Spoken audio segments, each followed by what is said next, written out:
Om Vakratunda Mahakaya Suryakoti Samaprabha Nirvignam Nirvignam Kurume Kuru Me Deva Deva Sarvakaryeshu Sarvakaryeshu Sarvada Sarvada Saraswati Namastubhyam Namastubhyam Varade Varade Kamarupini Vidyarambham Karishyami Siddhir Me Sada Gurur Brahma Gurur Vishnu Gurur Devo Maheshwaraha Guru Sakshat Param Brahma Tasmai Shri Gurave Namaha Om Sahana Bhavatu Sahano Bhunaktu Sahaviryam Karavavahe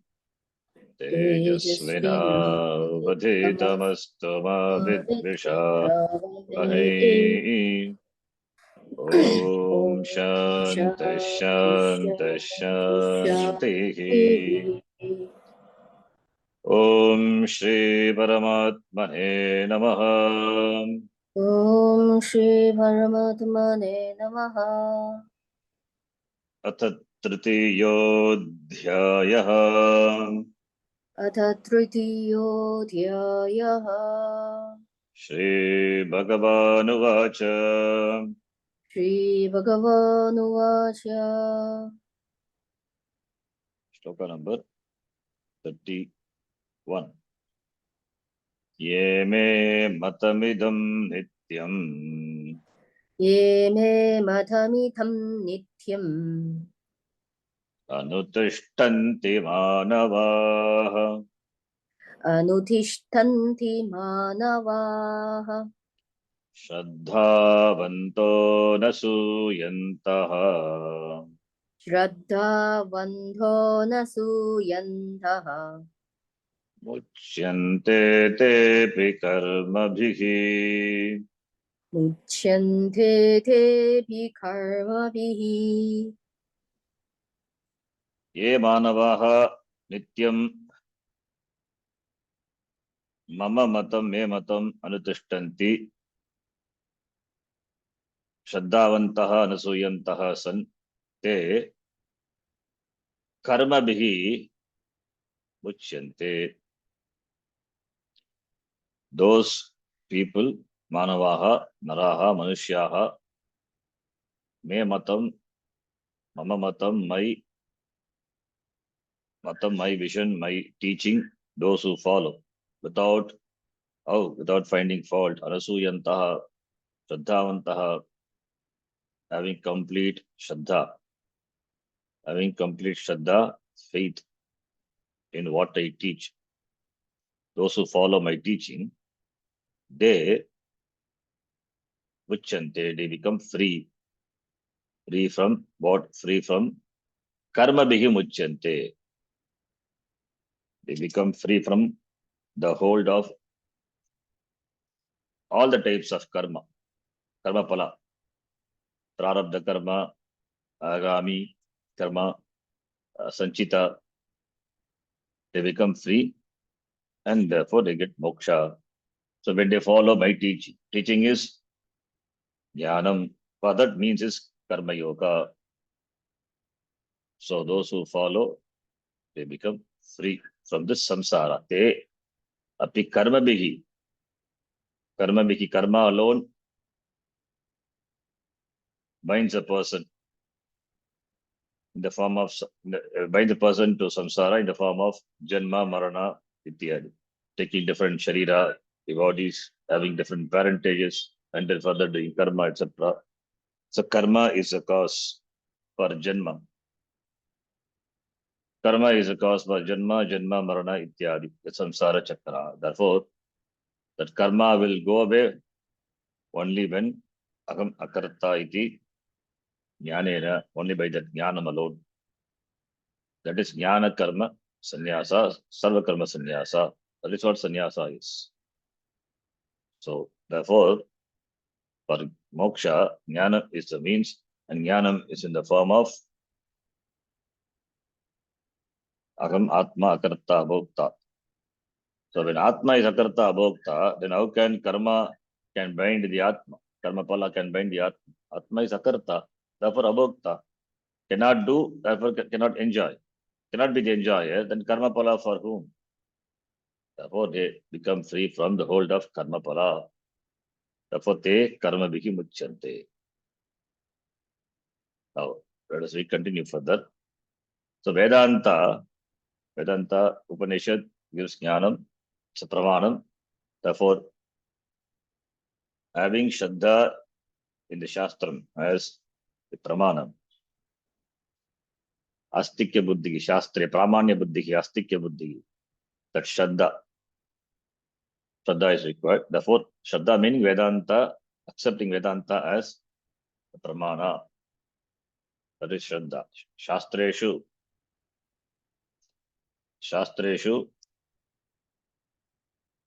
Vishwasaha, Guru Shastra Vakyeshu Vishwasaha Shraddha. Shastre Pramanya Buddhi, Astikya Buddhi. So let us read Vedanta as a pramana. Vedanta can never be the subject matter of academic pursuit because it is based purely on Shraddha. Even though it is Vedanta, Upanishads are studied in school and colleges as a part of philosophy, BA philosophy, bachelor degree.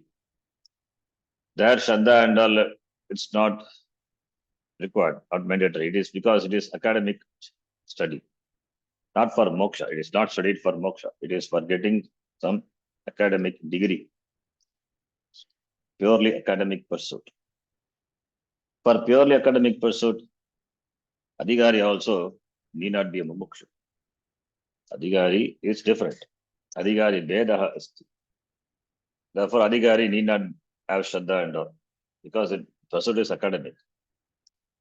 But if the pursuit is for moksha, it is not for the pursuit of academic excellence, but it is for knowledge and therefore freedom, then Shraddha is required. And therefore, Shraddha is in the Shastra as a pramana for which the supporting logic is given. Only when Vedanta is looked upon as a pramana, a means of knowledge, does it have a value. Otherwise, it has none.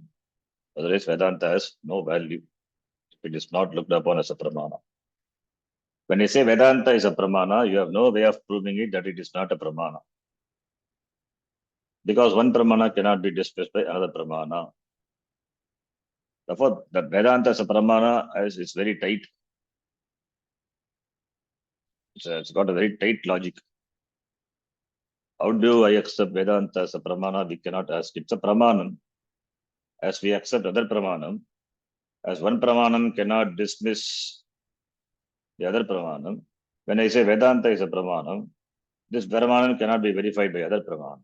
If a pramana can be verified by other pramana, then it ceases to be a pramana. Therefore, there is no way of proving it is a pramana. As you have no way of disproving it as a pramana. So, this is because for a pramana to be dismissed by another pramana, it should be within the scope of other pramana. If it is within the scope, then it cannot be a pramana. Therefore, a pramanam doesn't require to be proved by another pramana. If it is within the scope, then it cannot be a pramana also. But what a particular pramana makes you know is not available for verification or dismissal by another pramana. Anadhigata, abhadita, arthavata, jnana janakam pramanam. That is the definition of pramanam.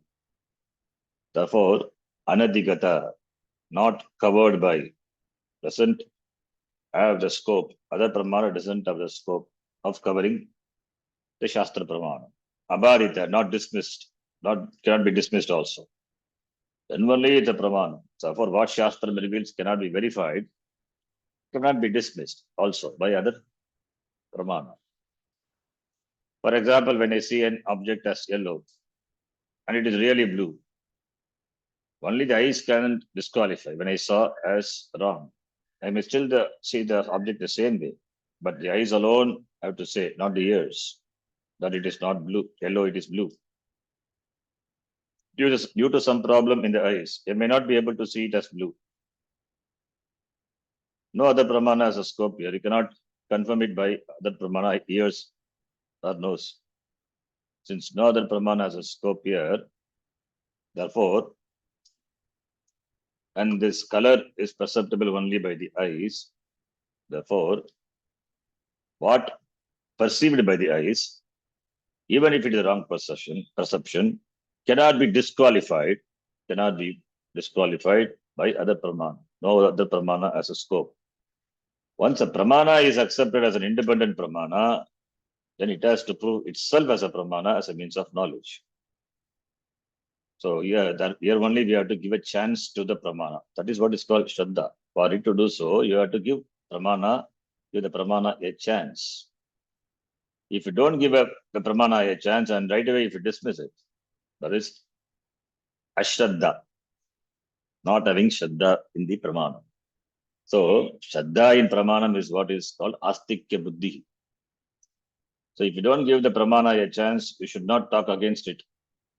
When you are not giving a chance, then how can you talk against it? You cannot establish that a means of knowledge is not a pramana just by talking about it. This is an unreasonable position to take, and a person who knows it as a pramana will have no interest in refuting such a stance. You have not allowed the pramana to prove itself to you. You close your eyes and you say, I want to see the color, not possible. You should give the scope. You should give the eyes a chance to see the color or to refute it, refute the color without giving chance. Refuting, it's not proper. It is not proper. It is unreasonable. So you have not allowed the pramana to prove itself to you. A reasonable stance can only be taken after you have analyzed the pramana and worked with it. But you can only do this if you accept it as a pramana in the first place. And to do this requires Shraddha. Therefore, when you work with it Shraddha, it works. Only then can it prove itself. So allowing the Shraddha to work requires Shraddha. Without Shraddha, you don't allow it, you don't give a chance. Therefore, Shraddha meaning allowing the pramana to work for yourself. There is no basis for objection. The pramana says you are not a jiva, you are an individual. The individuality is just a notion. It says you are Param Brahma, a statement that is not something to be simply swallowed. It is to be understood. Agam Brahmasmi, it is a statement which has to be understood for the understanding. It is a pramana vakyam. So therefore it is for knowledge. It's a knowledge. It is not something which we have to believe. It's a knowledge. Therefore, because it is knowledge, therefore needs to be understood. Because the pramana is saying something desirable, what basis do you have for any objection? None. Since the pramana says you are Brahma, then until you see that you are Brahma, you should work with it. If you see that you are Brahma, there is no problem. And if you don't, on what basis can you say you are not Brahma? You can only say Vedanta says I am Brahma, but I don't think I am, and besides, other people tell me I am an idiot. This seems to be more reasonable to me because it seems to be truer. When what is said by the pramana is desirable, you are the whole, you are Brahma, then you have to go for it. No one needs to tell you that you are not Brahma. This you knew long ago. This we know. This is what we know. We know it. That knowledge, whether is correct or not, that is for verifying that only we have Shastram. Shastram says you are Brahma, and I think I am not Brahma. So Shastram being a Brahmanam, therefore give a chance to the Shastra. Shraddha is required to know that Aham Brahma. So Aham na Brahma is Ajnanam. That you are not Brahma is not something that you have to be taught by a scripture, a religion, prophets, or messiahs. It is known. It is what we have, that knowledge. Though wrong knowledge, that is what we know about ourselves, that we have understood to be ourselves. The Shruti is not telling you something already you know. Then it is not a pramana. Stating the thing which already you know, not the scope of the pramana. It is telling you something that you don't know. Either you don't know or that what you know is wrong. For both, Shastram is a pramana. For both pramanam works. If you don't know, then pramana. If you don't know something properly, if you know something wrongly, then also Shastram is a Pramana. So Upanishad, the Vedanta as a Pramanam, operates as a Pramanam to dismiss the wrong knowledge what you have. Not for creating any new knowledge. It is only to dismiss the wrong knowledge. Only for Ajnana Nivritti. Not for producing any new knowledge. Therefore, it says, Vedanta says you are Brahma, which is something desirable. To hear that you are the whole is definitely not undesirable, because the whole is exactly what I want to be through all the Purushartha. Behind all our pursuits is the conclusion that you are small, and it is from this conclusion you seek to be free. Therefore, only we undertake different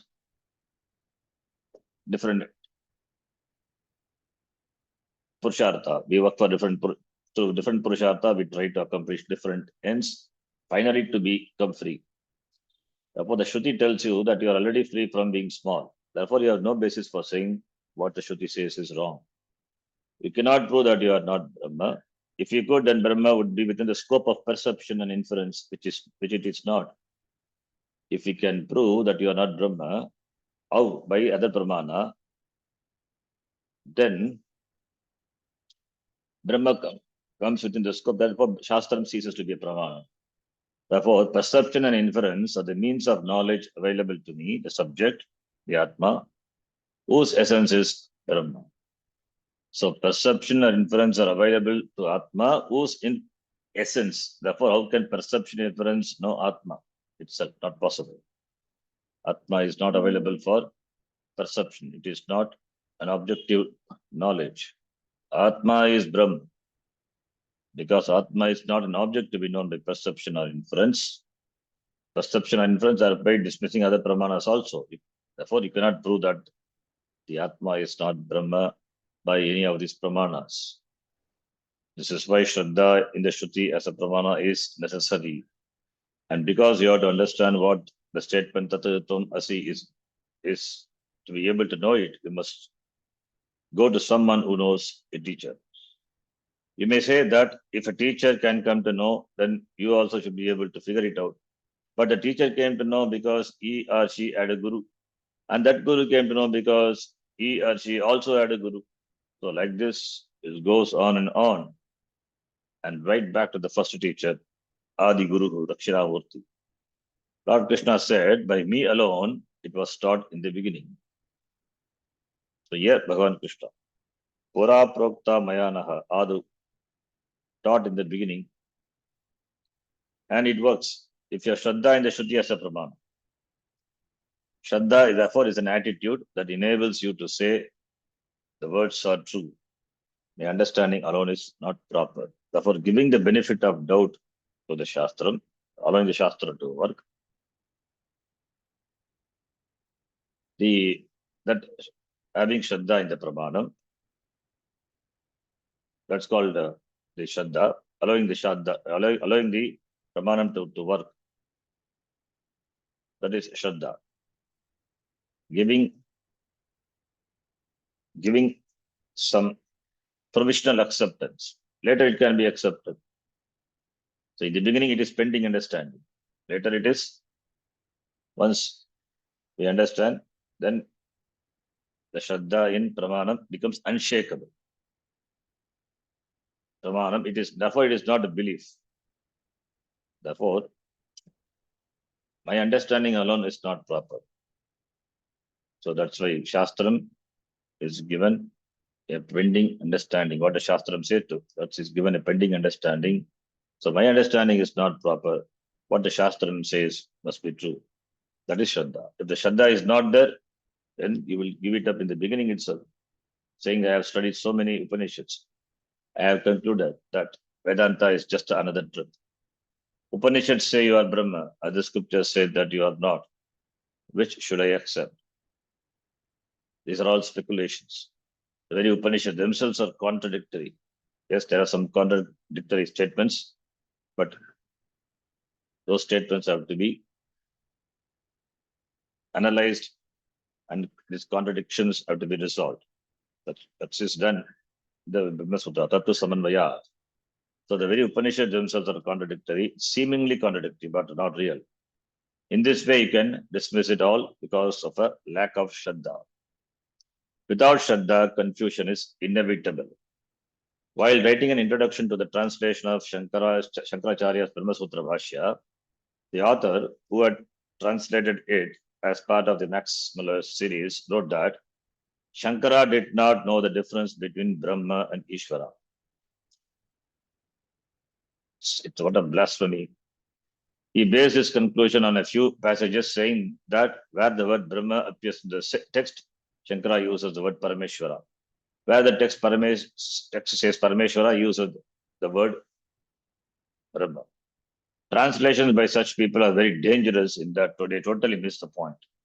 Whether the word is Parameshwara or Paramatma or Brahma, it's all the same. The word Jiva can also be included since Jiva and Brahma are also one and the same. Shankaracharya used the word Ishvara in the sense of Brahma as a cause of creation, Jagat Karanam Brahma. Sometimes he used Param Brahma and sometimes he used Parameshwara. The meaning is the same as I explained very early. He used Brahma in the way he did because this is how the Shastra used it. The word Brahma is like that. Parameshwara is Brahma. Brahma is Parameshwara because he is the cause of the whole Jagat. Jagat Karanatvat Brahmaiva Parameshwaraha. When you accept the Pramana with the Shraddha, you don't dismiss what it says. Rather, you doubt your understanding of what it says. Because Arjuna had this attitude, he did not tell Krishna that his words were contradictory. That's why in the beginning he said, your words seemingly seem to be contradictory, seem to be confusing. He didn't say contradictory. Arjuna put the blame on himself that he is not tuned to the teaching. He had not understood the teaching properly. Not the teaching is wrong. So therefore, because Arjuna had this attitude, he did not tell Krishna that his words were contradictory. Vyabhishreneva vakyena buddhi moha esivame, he said. Later he will say, the next one. He merely said that it seemed to be contradictory. Sorry, in this chapter only, the beginning only he said, Jayasi Chet Karmanast. We are doing Karma Yoga. Yes. This then is what is meant by Shraddha, and you need it all the way. Because moksha is in the form of knowledge, you require Shuddhanta Karana. Shuddhanta Karanam, the proper mind. And for that, you require Karma Yoga, which is based upon Shraddha in the sense that you want to know that you are Brahma. Because this knowledge is contained in the Shastram, you have Shraddha in the Shastram as a means of knowledge, a Pramanam. The people mentioned in this shloka and the study have this Shraddha. Manavaha Shraddhavantaha. That is why they are called Shraddhavantaha. Shraddhavan, Shraddhavanto, Shraddhavantaha. Bhagavachanam. Pratama. Those who have Shraddha are also described as Anasuyantaha. They have Shraddha, therefore they are Anasuyantaha, free from cavilling, free from finding fault with the teaching of the teacher, because the teaching of the teacher is same as that of the teaching of the Shruti. Therefore, Anasuyantaha. To understand the meaning of this word, there are two Sanskrit words we should look at, Asuya and Matsarya. Asuya and Matsarya. Matsarya can be translated into English as jealousy. Suppose someone has gained something, some success, skill, wealth, knowledge, or some possession or other. Seeing the achievement of this person, another person may become unhappy. This unhappiness is jealousy. In Sanskritam, it is paraphrased as Parotkristam drishtva, Para utkrishtam drishtva, Jayamanaha, Santapaha, Matsaryaha, Santapaha, burning. That is, you burn inside by seeing the utkrishtam, by seeing the achievement of the other person. Parotkristam drishtva Jayamanaha. Jayamanaha born, the Santapa, the jealousy, is that burning, that the heat. That is called Matsarya, that is jealousy, which is born inside, seeing the growth of the person, seeing the accomplishment of the other person. That is Matsarya. This is the definition of Matsarya. Parotkrishtam drishtva jayamanaha santapaha. Tap dahe, tap means to burn. Santapaha, that is a jealousy. Jealousy is burning. It burns a person. Therefore, it's called santapaha, matsaryaha. The words jayamanaha santapaha describes this jealousy. Santapa meaning sorrow, sadness, some affliction, uneasiness in the mind, burning. You burn inside. And jayamanaha means being born. This uneasiness or discomfort that occurs in the mind, that is born in the mind, is called jealousy. It can be seen even in the way the jealous person looks at the for other person. This then is what is meant by matsarya, jealousy. Then there is asuya. Asuya means intolerance, another form of jealousy. Asuya is when a person tries to find a defect in a person, finding fault. Dosha darshanam. Defect in a person who has some virtues. Guneshu dosha darshanam. That is asuya. When a person praises the virtues of another person, you may say that he is praising because he doesn't know him, and you do. In fact, you have a long list of things to prove that the other person is not at all virtuous. So asuya is a characteristic of always trying to find some skeletons in a person's closet, some lack, some blemish in the person. You try to find some defect among the person's virtues or in the very virtues themselves. Jealousy is unhappiness in different degrees over the success or happiness of others. But asuya, also an expression of jealousy, goes one step further and finds fault with the people themselves. So it is one step above. So unhappiness, not only unhappiness and finding fault. Trying to find the defects in the vision is not Shraddha. So Krishna here is talking about the people who have Shraddha in his vision. Me matam, mama matam, Krishnasya matam, which is the Shruti's vision, which is the Shruti matam. Mama matam is Ishvara matam is Shruti matam, because Shruti revealed by Ishvara alone. It is of the Ishvara. Therefore, Shruti matam. Such people don't try to see defects in it so that they need not follow it.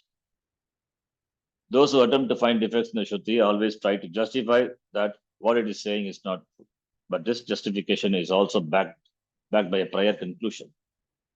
Any justification is preceded by a prior conclusion. By conclusion. You conclude and then justify. Even though the Shruti can give the person moksha, still he or she finds some blemish in it. Some people will say, Karma Yoga. I have seen a lot of Karma Yogis. They suffer as much as I do. What have they accomplished? Nothing. They are still the same. How does a person know they are the same? They alone know what they were before and what they are now. No one else knows. To say they are same is nothing but the person's perception, and that is not exactly a reliable criterion to follow here. Those who have Shraddha in the vision of Shruti are different. They accept that Karma Yoga will give them antakarana necessary for gaining the jnana. Some people do not have any asuya, meaning they accept what is said by Krishna gladly, and therefore they are anasuyantaha. The verse says they also get liberated, get moksha, released by the karmas. Te api karma bhigi muchyante. By Karma Yoga, when these people gain antakarana shuddhi, they are able to assimilate the knowledge that aham jagat karanam brahma. And because of this knowledge, they are free of all the karma palas standing in their account, that is, all the sanchita karmas. So by jnanam, all the sanchita karmas are destroyed, and therefore no karma left out, therefore they are free, they become free. Karma bhigi, karma palaihi. Sanchita karma bhigi. This is what is meant by te api karma bhigi muchyante. Because Arjuna wanted to be a sannyasi, Krishna tells some sannyasis are liberated and karma yogis are also liberated. There is no question of karma yogis being second rate here. The only difference between the two is sannyasi pursue pure knowledge directly to the exclusion of all else, and karma yogis prepare themselves for pursuing knowledge. There may be a time lag with reference to gaining the knowledge, because that depends on the adhikaritva. But this will also happen for a sannyasi whose antakarana shuddhi is not complete.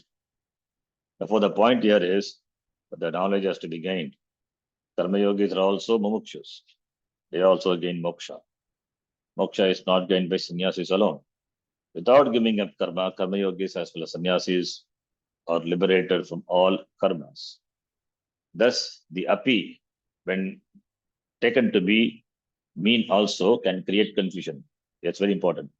By this also, so that is not karma yoga is also one of the means for moksha. No, they api means it is to be taken as well, not also. Whereas when it is taken to mean as well, as there is no confusion at all. If you take also, then karma yoga also becomes a means, direct means for moksha, not also the means. Karma yoga is an indirect means for moksha, cannot become the direct means. So they api is as well. That is karma yogis as well gain moksha, because what they pursue is same as what the sannyasis pursue. Sannyasi pursue knowledge, and and karma yogis are preparing to pursue knowledge. So therefore, the goal is moksha, that is achieved by jnanam, and that is achievable by karma yogis also. That is achieved by karma yogi also. Therefore, that is the meaning of api. So we'll stop here. Next shloka, we'll see tomorrow. Om Purnamadav Purnamidam Purnat Purnamudachyate Purnasya Purnamadhaya Purnameva Vashishyate. Om Shanti Shanti Shanti. Harihi Om Shri Gurubhyo Namaha. Harihi Om. Dhanyavadaha.